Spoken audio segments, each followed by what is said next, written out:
you're a coach who's feeling the struggle right now and you just wish things could be easier in your business, stay tuned. I'm going to be talking all about how we can create more ease in our coaching businesses. Let's dive in. Hi there, welcome to the Wholehearted Business Show. I'm Laura. I help health, life and spiritual coaches get more clients so they can generate more income and live their most aligned life. And today on the show, we're talking all about how can we invite and create more ease in our coaching businesses. Now, I wanted to do this episode of the show because I did an episode a few weeks ago that was all about, it was the honest truth about the tricky phase of your coaching business, where I talked all about some things that you can do to address like that phase of your business where you have got your coaching qualification, you've got your website and stuff set up, and you're at that point where you're trying to build a community, an audience, and actually get clients. And this part can be really tricky and it can be really hard. And I think I said that multiple times. This shit is hard. This is hard. And it is. And I think what I felt about that episode, listening back, I don't know. I think I was like, oh, was that a little bit negative? Where was I at energetically when I recorded that? Because that was a little bit negative, a bit more negative than I usually am. But I think what I wanted to get across, certainly when I was talking about how this is hard, was that what I wanted to say to you guys was, you are not wrong if you are finding this hard. Because I think sometimes that's the impression we can get, is that if we are finding this hard, we are wrong or we are doing it wrong. And I don't necessarily think that that's the truth.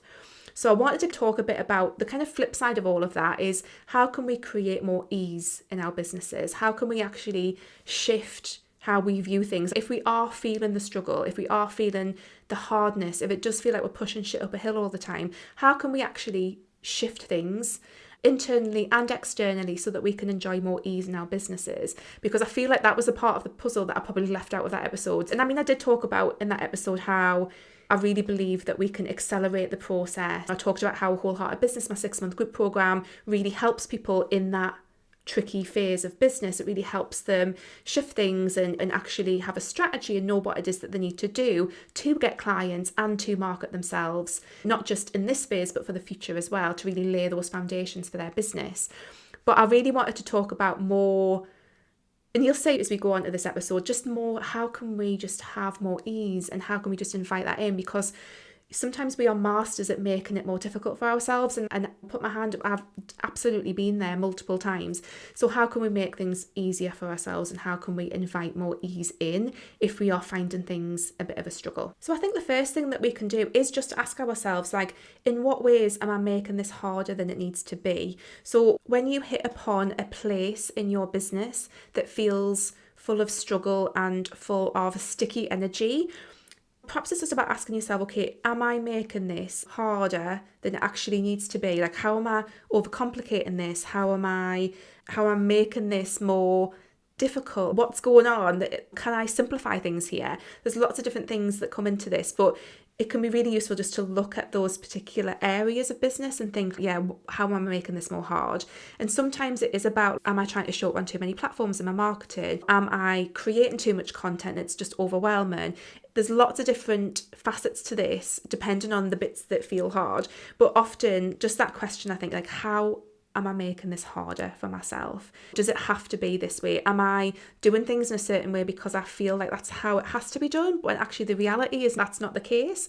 So just asking yourself that question, am I making it harder for myself than it needs to be, can be really helpful. And that just, I think, gets you thinking a bit outside the box sometimes, is, you know, what can I shift and change here to make this all a little bit easier? Another thing that I think we can ask ourselves if things are feeling a bit difficult is, what energy am I inviting into my business, into my space of my business, that is helpful or unhelpful? And sometimes this is things about, who are we getting our advice from? Who are we following on social media? Like, all of that side of things. Am I feeling a massive amount of comparison with the people that I'm following? Whose emails am I getting? And just really ask yourself, like, is the energy that is coming from those things, is that the energy of ease, or is that the energy of struggle? Now, it's a really difficult one, because I've talked about how we can sell to pain points and things like that. And I think to a certain degree, we do, if we are selling services, and it might be that people are emailing you and selling their services, we need to talk about the problems, because I think just ignoring that people have problems and struggles isn't helpful, but we need to also talk about the outcomes that we want people to achieve and the aspirations that they might have.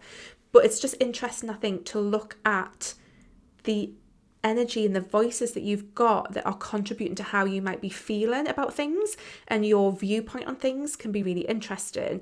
So I think it's just about identifying what you've got going on. And really what I'm talking about here is like, is the comparison, is the voices that are making you feel not good enough, is the stuff that's just not feeling aligned for you? And I think that's another layer of stuff that we can pull out. And also, are you following anyone or inviting anyone into your energetic space? And I'm talking about whether that's emails or whatever, that or make you feel less than, that make you feel not good enough, or make you feel that you're not doing enough, or that you should be doing something that you're not doing. So I think that's a really another interesting part of looking at it, is like, how are you being influenced, or how is your energy being impacted by those people and voices that are external to you, that you are inviting into that relationship that you have with your business. And then something else that I think is quite interesting is finding the right energetic, and I'm talking in a lot of woo terms because for me it is quite spiritual in nature, it's quite mindset-y in nature, a lot of this I think, but this is about how do we find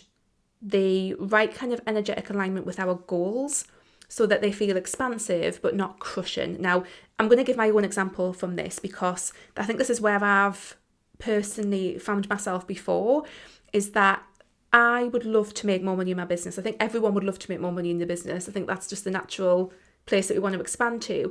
But I've often found this tension between the wanting of more and the lack that creates, the energy of lack that can create, while also being rooted in gratitude for what I've got. And I think that's probably what it is for me, is about finding the right goals that activate the part of myself that feels really expansive, and not the lack part of myself that doesn't feel good enough. And sometimes I think when we have goals that are doing that, that are activating the lack in us, that can make things feel like more of a struggle than they actually are. So thinking about the goals that you have for yourself in your business, and it doesn't have to be a money goal, it can be a different goal, but thinking, do these goals activate the energy of expansiveness in me, or are they activating the energy of lack? And actually, this has only just occurred to me as I'm actually saying it right now. I think that's a really good way to look at it. And for me personally, I think that's where I need to find the right place for me to situate myself energetically when it comes to my goals. So I have really big money goals, like I want my business to do really well income wise, but there's a certain number money wise that just feels like it activates a lot of lack in me, and a lot of feelings of not good enough, and it just has that crushing energy. I don't know if that's the right term, but for me it is. It just has this crushing energy, and actually I want my goals to activate the expansiveness. So that's something that you might want to think about for your own goals. Do you have goals that are making the struggle worse, that are making those feelings of stickiness worse, or can you shift those goals a little bit to activate that expansiveness that you want to situate yourself in? God, I'm really going mood today, and I love it, just to say. I absolutely love it. This is quite, honestly, a lot of this is just coming straight out of me today. I haven't actually written a lot of notes for this episode of the show, so if I'm all over the place, bear with me. It was just something that came to me as I was sitting down to record, and I thought, actually, I've got a few thoughts on this today. So I've got a couple of notes, but most of this is coming straight from head out of my mouth, so bear with me. And then another thing that's come up for me lately is, how do we make peace with our pace?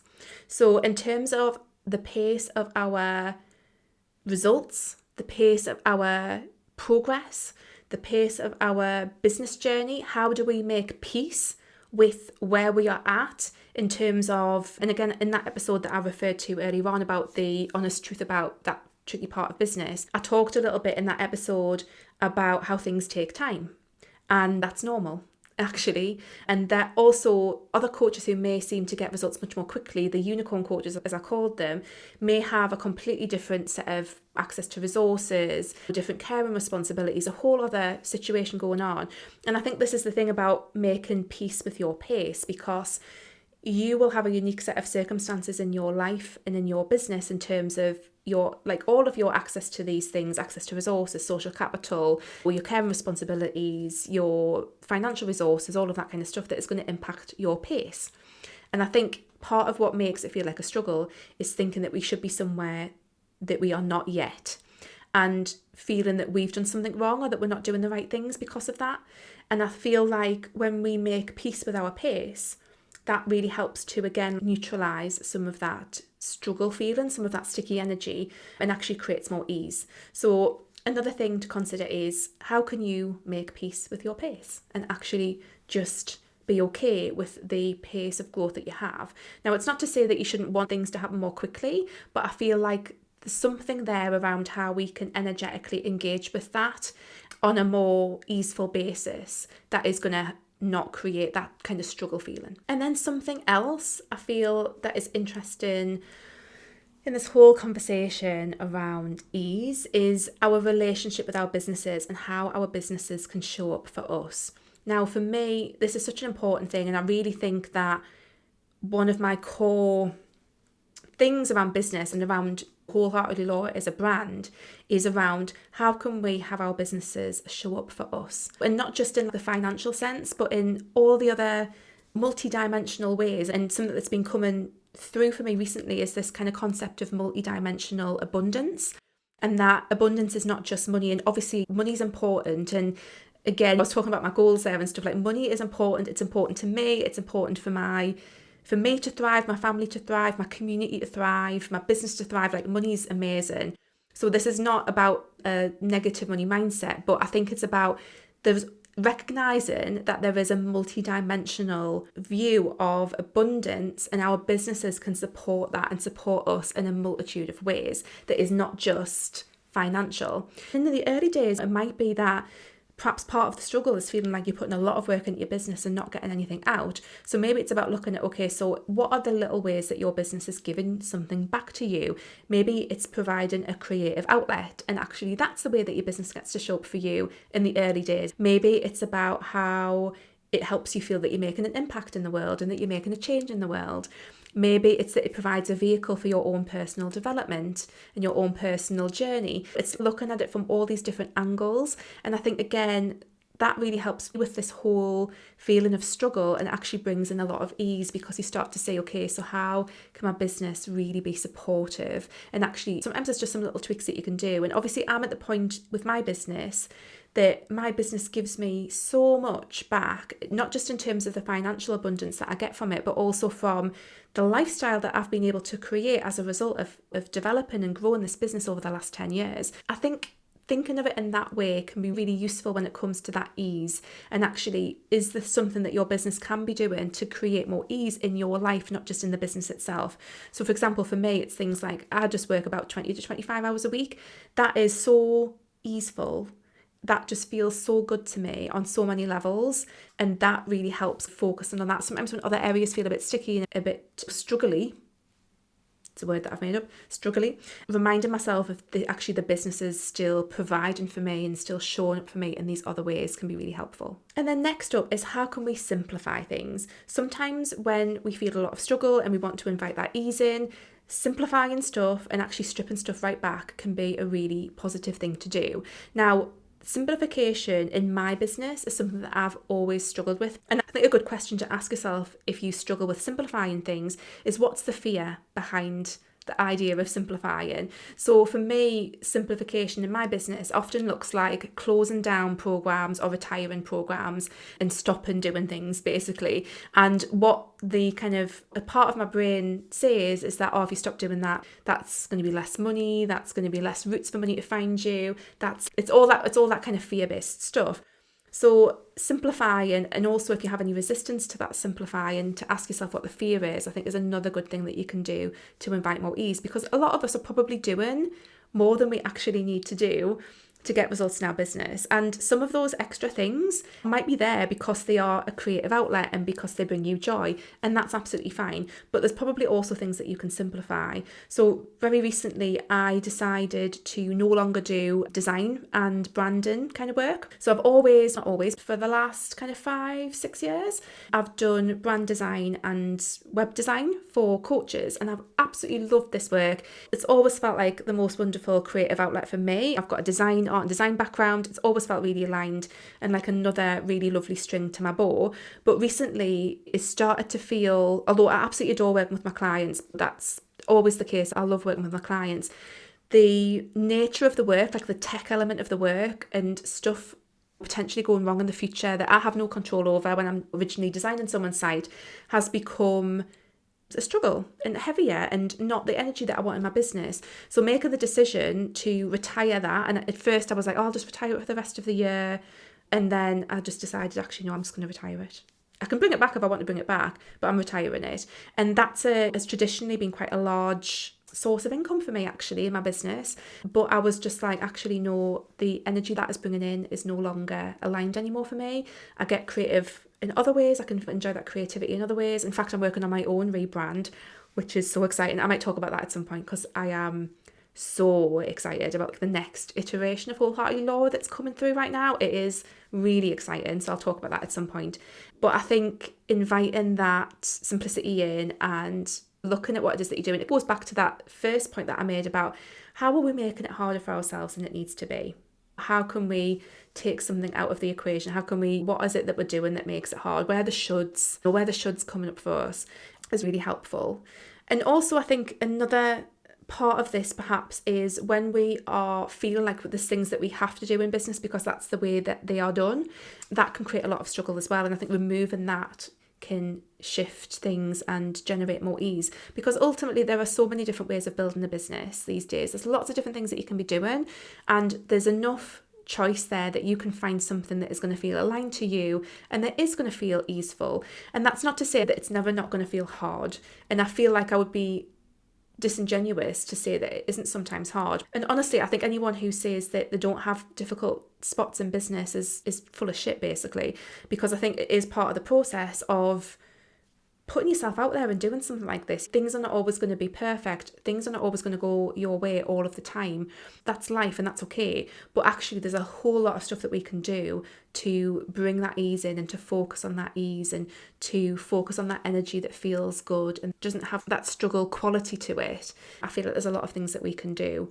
So I hope that's been helpful. Like I say, I just felt like I wanted to kind of balance that last episode that I did, basically. I don't know.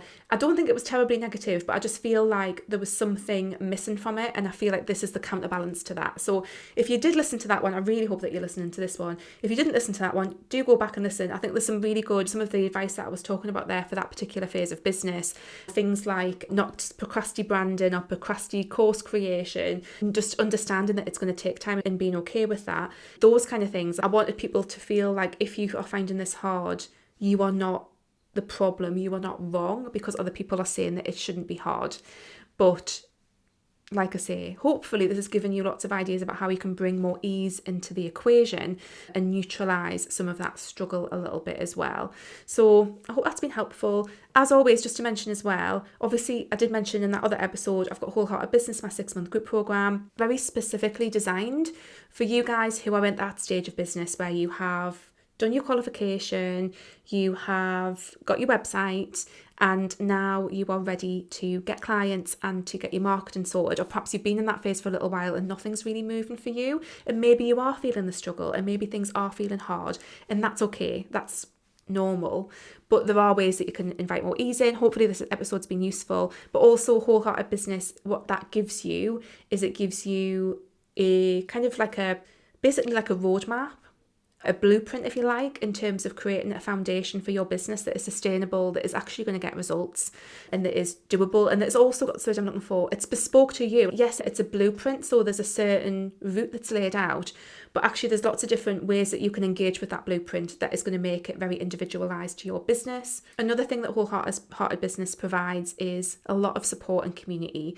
So we've got a bunch of other coaches in there who are amazing, who are all at a similar stage of business, who are all going through this as well. And you've also got me all of the time there to help you, to keep you motivated and to cheerlead you and to give you advice and guidance at every step of the way. That's what you get in Wholehearted Business. If that's something that you are looking for right now, please do check it out. I'll put the description below. But I hope that's been helpful. I hope that has got you thinking about stuff, and we can have businesses that feel easeful, and hopefully some of these tips are going to help you to create that in your business. I will see you next week, guys. Take care. Bye.